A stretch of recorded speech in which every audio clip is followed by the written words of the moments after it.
Maskenball im Filmtheater von Coco Eberhardt.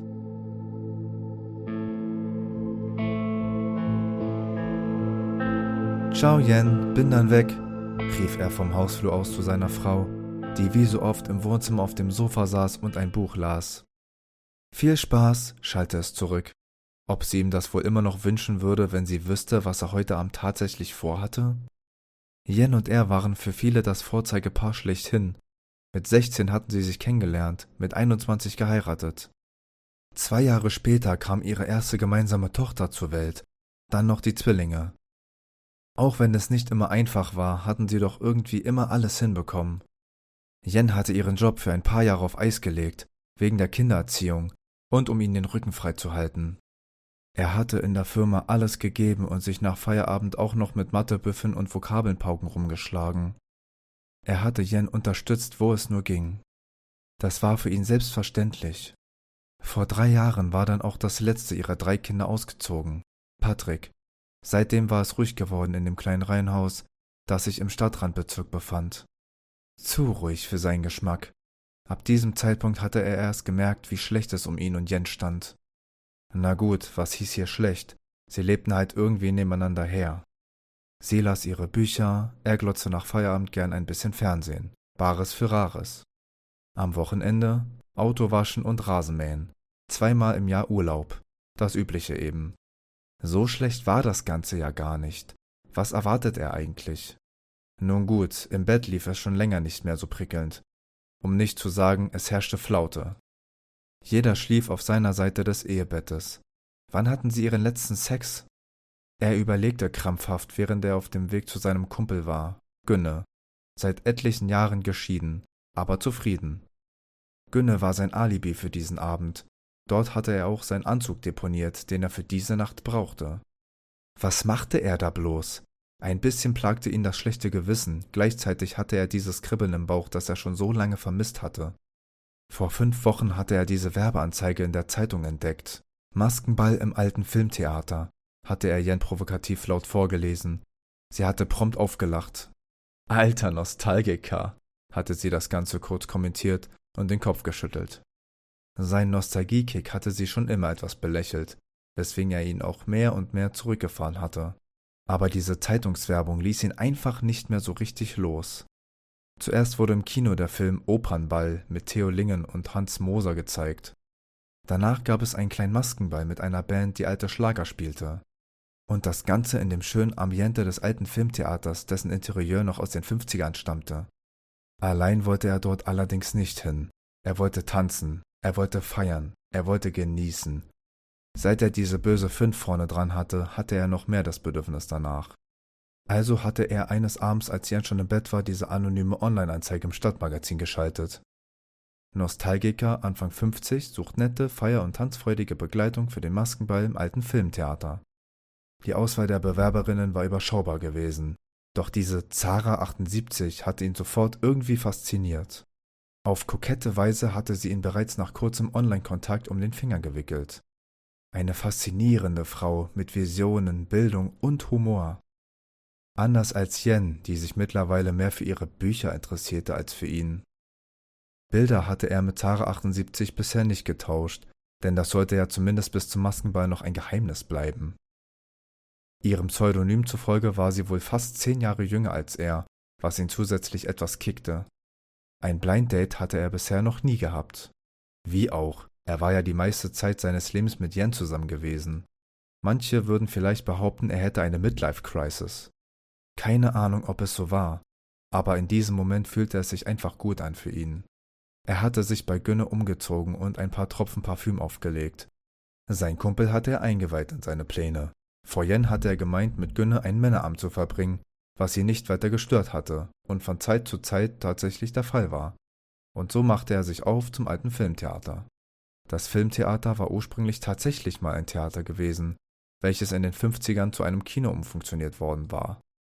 Für dieses Date hatte er extra eine der Logen gebucht, die für einen moderaten Aufpreis angeboten worden waren. Er wollte mit Zara 78 einen Rückzugsort haben, falls es vielleicht zu mehr kommen sollte.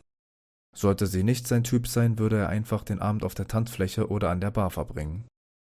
Schon als er den Eingangsbereich des Filmtheaters betrat, fühlte er sich in eine andere Zeit zurückversetzt. Hier war noch alles wie früher. Er zog seine schwarze Maske auf, die die obere Hälfte seines Gesichts bedeckte und damit auch auf gewisse Weise seine wahre Identität. Er setzte sich an die Bar, die vom Design her immer noch an die Wirtschaftswunderzeit erinnerte. »Ich trage eine rote Nelke im Knopfloch, daran erkennst du mich.« So hatte er ihr es geschrieben. Und so saß er nun an dieser Bar und fühlte diese angenehme Aufregung in sich. Er beobachtete die maskierten Menschen, die langsam das Filmtheater füllten. Welche war wohl Zara 78? Und auf einmal stand sie vor ihm. Sie trug ein weit ausgestelltes Rockabilly-Kleid, das schwarz-weiß gepunktet war. Unter dem knielangen Saum spitzete ein knallroter Petticoat heraus. Passend dazu ein roter Gürtel, der ihre Taille betonte. Ihre Schultern lagen frei und ihr Dekolleté war weit ausgeschnitten. Wow, Volltreffer! Diese Frau war echt der Hammer, wenngleich sie ihr Gesicht ebenfalls mit einer Maske über den Augen bedeckt hatte. Das Haar war auftupiert. »Zara 78?« fragte er kurz und knapp, immer noch überwältigt von diesem Anblick. Sie nickte mit einem Lächeln. Knallrot leuchtete der Lippenstift auf ihrem Mund. Im Hintergrund lief Manuela von Rocco Granata. »Sekt?« fragte er etwas lauter, um die Musik zu übertönen. »Gerne«, antwortete sie freundlich, während er den Kellner herwinkte, um zu bestellen. »Auf einen schönen Abend«, stieß er schließlich mit ihr an, bevor sie sich gemeinsam auf den Weg zur Theaterloge machten, um den bald startenden Film anzuschauen. Er fühlte sich ihr irgendwie sofort verbunden, obwohl er nicht viel von ihr wusste und auch erst wenig mit ihr geredet hatte. War das der Reiz des Unbekannten? Vorhin hatte er kurz ein schlechtes Gewissen wegen Yen, aber das war wieder verflogen. Sie saßen mittlerweile auf den Samtsitzen in der Loge. Unauffällig schaute er zu ihr hinüber. Sie lächelte ihn an. Sein Blick fiel auf ihr Dekolleté. Aus dieser Perspektive konnte er einen Teil ihres schwarzen Spitzen-BHs sehen, der ihre Brüste in diesem Rockabilly-Kleid vorteilhaft zur Geltung brachte. Wann hatte Yen sich das letzte Mal für ihn so aufgebrezelt? Er konnte sich nicht erinnern.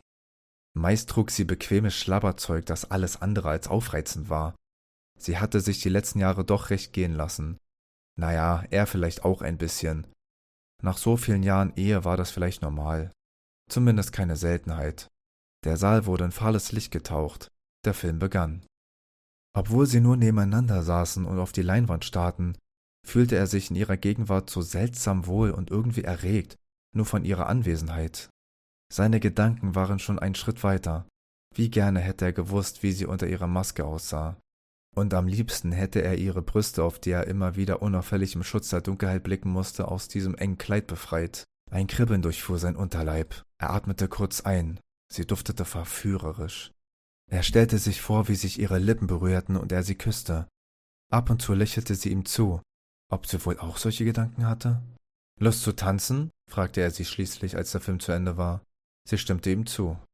Im Foyer des Kinos war bereits die Party am Laufen. Eine Band spielte Schlager aus den 50ern und 60ern. Die Tanzfläche war schon gut gefüllt. »Schöner fremder Mann«, trällerte die Sängerin den Hit von Connie Francis ins Mikro. Er legte seine Hand auf ihren Rücken und sie ihre auf seine Schulter. Jive. Er hatte seinen Spaß und sie ganz offensichtlich auch. Und so tanzten sie Runde um Runde. Er fühlte sich mit einem Male wieder wie 20.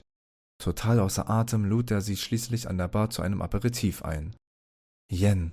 Wieso konnte sie nicht so sein wie diese Frau, dachte er kurz an seine ahnungslose Frau zu Hause. Wann hatten sie dieses Feuer, diese Leidenschaft verloren? Ganz Paris träumt von der Liebe. Die Band hatte mittlerweile ruhigere Töne angeschlagen. Es war kurz vor Mitternacht.